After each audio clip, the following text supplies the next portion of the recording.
কি বলা হয়েছে? বলা হয়েছে না তুই একটাকে করবি? হ্যাঁ, তুই চোদ্দরা ধরিস কেন? বল চোদ্দরা মেয়ের চোখে জল ফেলাবি কেন? বল বল তুই চোদ্দরা মেয়েকে জল ফেলাবি কেন? বল লোক না বল তুই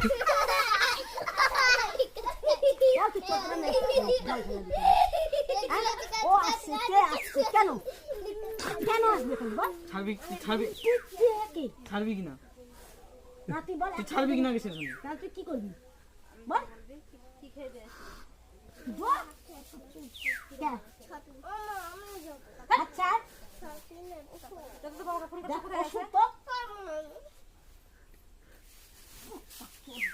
হাত আমার যদি হয়েছে কেন বাপের ক্ষমতা হয় না কেন? হারামজাদা কি আচ্ছা আচ্ছা কেন পায়ে ধর তোর এনে দেবো চন্দন এই চ